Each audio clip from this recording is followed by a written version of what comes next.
Hello, I'm Randy here working on the John Deere 2510 here again today. I'm going to start by painting some more on the cab here.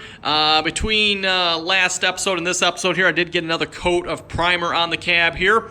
What I want to do is wheel it back outside now, kind of flip it up so I can get any spots I missed along the bottom here. I did paint along the bottom the best I could.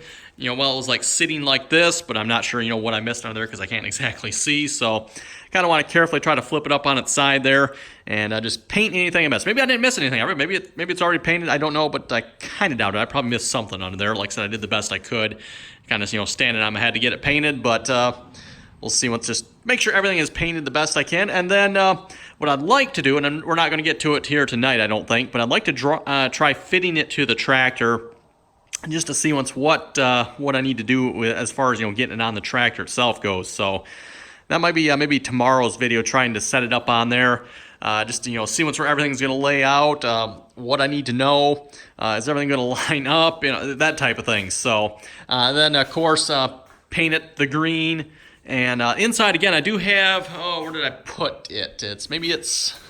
Oh yeah, there it is. I kind of have like a cream colored paint over there for the inside. Again, like I said, everyone, you're probably not going to see much of the inside because I do plan on putting that sound paneling inside there. So not sure how much you'll actually be able to see. But at the very least, I do want to have it painted. So anything that is visible, well, it'll be painted. And then just to protect it as well.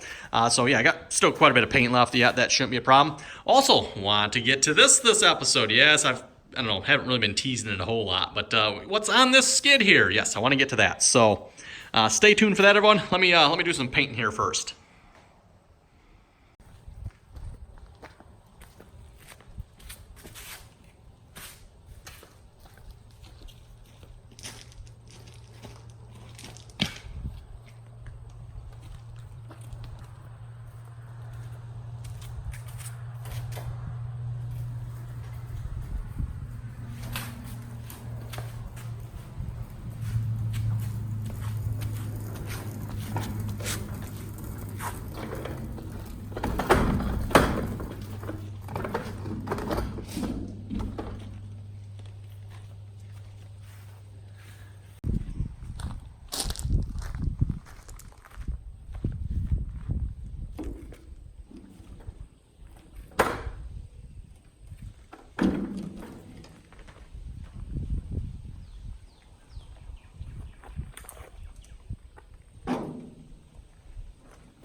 Well, I didn't do too bad here, I guess. The cab here was sitting on a couple blocks, so that's for sure where one block was, the other block down there. And I don't remember where the rear blocks were again, but yeah, that's not too bad. Looks like I did do pretty good on there, painting on my head, just kind of slapping the paint onto there. So we're just gonna get that painted up here a minute, and we'll call that good.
Okay, I think that looks a little bit better. Again, a few missing spots on the bottom. Got those painted up, just touched up a few other areas here and there as well that I missed. Again, standing on your head trying to paint something like that, bit of fun. Anyway, what was in the box there, everyone? Well, that's a lot bigger than I thought it was. Oh my goodness, this thing is big.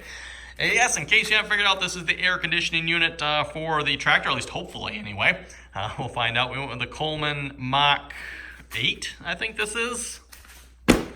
I don't even tell what it is on the instructions. Oh my goodness, oh well. Whatever that is, for 4700 series air conditioners. Thought this was an 8 series. Oh well, whatever. Coleman Mach 8.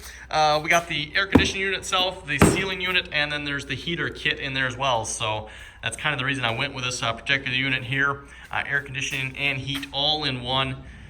Should make installation relatively easily, hopefully. The only question, of course, is going to be, can we run it? Well, hopefully we can. We'll find out here. For powering this unit, kind of looking online here, this was kind of one of the recommended devices here. Not this particular one exactly. The one they kind of recommended was twice as high but half as long. But I found one that's twice as long but half as high. Unfortunately, everyone, is still not quite narrow enough, because my idea was I'd like to sneak it in by the battery here. So, don't know. This one might not work the way I want it to. I might have to do something different here. Yeah, like I said, I'd like to put it in with a battery here. There's a couple reasons for that. One, you're not supposed to have this mounted very far from the battery. In fact, it says specifically in the directions not to use any other cables than the ones provided. It very specifically says use the ones provided. So this is the length you can have from the battery, not very far, and it does provide parallel cables there as well. So you're two wires to this inverter. It is 30,000 watts continuous, 6,000 watt surge. So that should be more than enough to oh, what did I step on? Oh, just a piece of cardboard. That should be enough to run this unit, I would think. I guess we'll find out. Like I said, kind of went online, did some research, and that was kind of one of the recommended units there for running an air conditioner. Now, you might be thinking, this actually is not as uncommon as you may think here. Just it's typically used in more RV type situations rather than tractor cabs. So, yeah, well, I guess we'll find out if this is going to work or not. No idea. If it does, it should have no problem keeping that cab cool. No problems, no problems.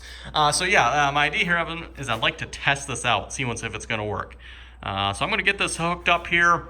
Like I said, I got the ceiling head unit, I think they call it, whatever, is in this box here. I'm just going to like somehow hook it up here and see if this will even work. So yeah, like I said, again, here's the unit that's going to power it. Battery in on this side, and then output is on this side. There's a couple plugs there, and there's a line out as well. It's probably going to be the more preferable option, is the line out. One thing I want to do too, if this does work, is I like to get a relay in between it and the battery. That way when I turn the key off, it kills this thing. This thing does have an on-off as well. It actually has a remote on-off, which is pretty cool. But not only do I want that, I also want to make sure, hey, when I turn that key off, there's no power to that unit. It's dead. So I'm pretty sure this could drain the battery real quickly if it's not being recharged. So anyway, like I said, everyone, let me get some stuff out here. Again, there's the unit itself. If you're wondering what the underside looks like, there's what the underside looks like right there. This is where it would go over the cab right here into the cab. Like I said, with the ceiling unit. Now, it says 1-inch minimum thickness between this and the inside head unit, which shouldn't be a problem, everyone, because the 1-inch, possibly 2-inch, I haven't decided yet. If I got room, everyone, I'm thinking I'm going to put 2 inches, but either that I can get away with 1 inch too. 1 inch of the again, sound paneling there. Like I said, if I get away with 2, I'm planning on putting 2 inches, but I might have to raise the overall height of the cab for that. We'll see once. Still debating on that one, everyone. Like I said, I want to get the cab test fitted on there, see what kind of height I'm working with. I don't remember anymore how much headroom is in that cab. So, if we have to add another 3-4 inches, I think that'll be fine. Anyway, enough blabbering. Let's get this hooked up. Okay, everyone, here's the setup. Got the inverter hooked up. Again, there's 2 wires to each, the positive and the negative on the battery. We then go to the output side of the inverter here, to the air conditioner, the input side down there. I just got the head unit just hanging down there, not hooked up right, because again, it's not mounted. So this is mostly just for a proof of concept here. So I'm thinking we should probably fire the tractor up for this. I don't think I want to just fire this up without the tractor running, I don't think, because, yeah, that's going to put a pretty serious drain on that battery, I would imagine. Again, most likely, the problem here with these units, everyone, is starting them up. So once it's up and running, this should have no problem running. It's just the startup for these units, again, kicking on the compressor and the fans and all that good stuff. That's usually the hard part. So I think we're ready to test this.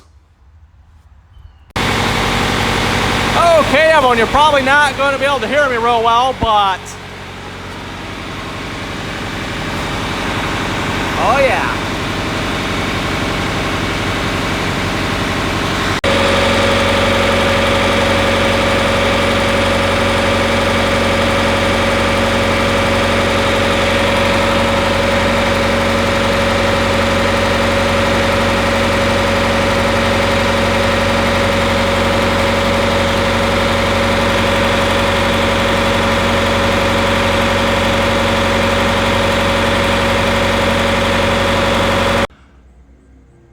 Okay, everyone, proof of concept is complete. I don't know if folks are able to hear me or see much of what's going on there, but yes, got it all hooked up here, of course. Fired it up. I had the tractor running. Had it at, I don't know, 1,500 RPMs or so. I didn't actually look what, it was, yeah, 1,500, give or take a little bit there, 1,500 RPMs. It definitely puts a hurting on that battery, F1, no doubt about that. It is draining some serious juice. We were outputting just a little over, if I read that right, a little over 1,000 watts. We're going through that there, running this air conditioner. So that's some pretty serious juice going through there, because it was on output kilowatts, and it was 1.06, so 1,060 kilowatts, I believe. I think that's how that works. Again, this does have a remote option on it, which I don't have out of the box at the moment. Not sure where that went to, but anyway. Yeah, fired up. Didn't seem like it cared too much. Ran it just fine. So pretty cool, I think, everyone. I think that proves out the concept here. Now, now comes the fun part here. Got to figure out how to put it on top of the cab. Also, I'm probably going to have to build a new battery box, everyone, because, again, I want, at least my thoughts, I don't know, you folks can let me know. My thoughts are I want it in the battery box there. As I said earlier in the video here, it says very, very specifically in the instructions, and it said very specifically when I bought this unit too, in multiple places, use the wires that came with it. Now, I'm not 100% sure I'm going to listen to that, everyone, but with that being said, I am probably going to, use the length. I think these are, 18 inches maybe? Look like they're maybe 18 inches, give or take. But, yeah, it very specifically says this needs to be mounted near the battery, again, because of the amp draw. So, yeah, if we're output 1,000 watts here, 120, everyone. Oh, what is that DC? I'm not sure what this thing's probably drawing 100. Am I thinking that right, everyone? It's drawing 100 amps DC. I'm not sure if that conversion is quite 100% right there. And, there's some efficiency loss. And, who knows exactly what it's drawing. But let's put it this way, everyone. It's drawing some power. Leave it at that. Again, by the way, there's a heating kit that comes with this. That is, I don't know where box right here. So there's the heating kit that goes in it. So this is heat, AC, in one. And one of the reasons, of course, I went with this should be very simple and easy to install. If I had to put an AC compressor in here and somehow figure out how to get it in the radiator, and oh my goodness, yeah, and I'm not sure. It's probably doable. As I mentioned before, there's a pretty good amount of space, like right up in here for something. But again, I'd have to take the time to make brackets and figure it out and blah, blah, blah. This, hook up some power lines, cut a hole in the top of the cab.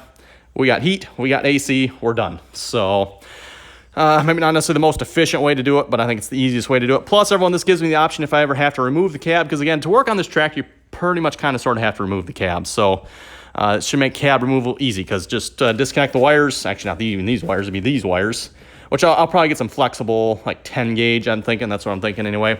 Some nice 10 gauge wire. I'll run up into there, some sort of disconnect on it.